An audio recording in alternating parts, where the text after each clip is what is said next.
I'm John Hingle, Senior Pastor of First Presbyterian Church. This is your Saturday morning preview of Sunday morning sermon. I'm about to hop on to a Presbytery meeting, so let me mute that real quick. So when it comes on, you won't have to hear it and all that. So this is the first Sunday of February for First Presbyterian Church. All of February will mark stewardship season for us.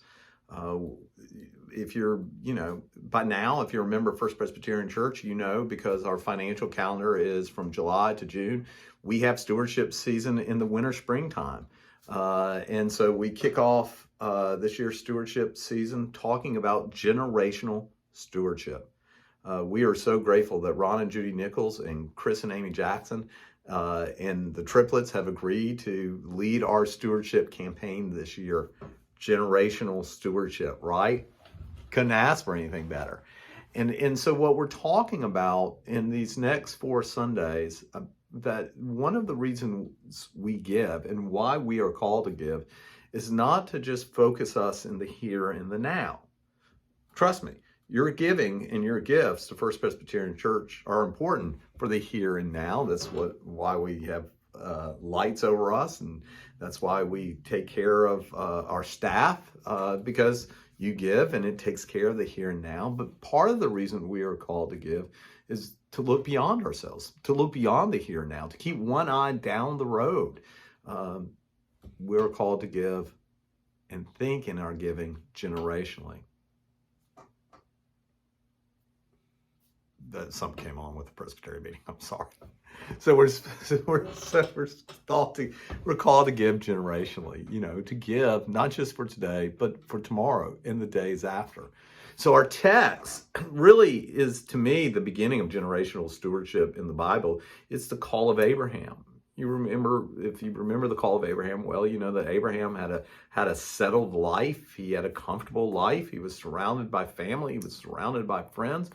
But then one day, the Bible tells us that God came to Abraham, and the Lord said to Abraham, Abraham, I need you to leave all this behind. And I need you to go into a land that I'm promising you. Never mind the fact, Abraham, there are already people in the land who think the land is theirs, but it's for me to give, Abraham, and I give it to you if you would just go.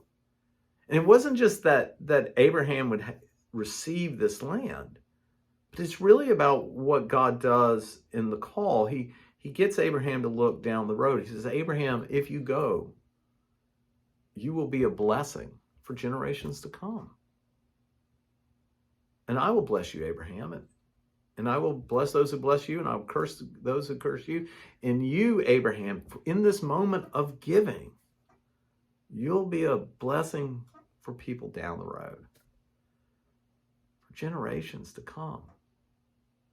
That is why we are called to give. And that is what we witness here on the corner of College and Spring. It's what we continue to witness. People had to think generationally when they rebuilt our sanctuary in 1914.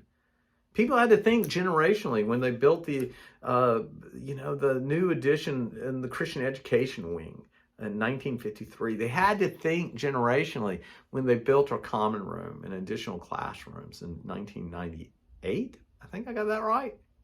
Yeah, we had to think generationally down the road. And that's what we're called to do in stewardship season. We don't just think about the here and now. Don't just think about your needs and your wants and your desires. Think about the generation that hasn't come. What will their needs be? What will their wants be? So I hope to see you this Sunday. I think the Presbytery meeting started. Let me get this again. Never works like I want it. I'll see you Sunday.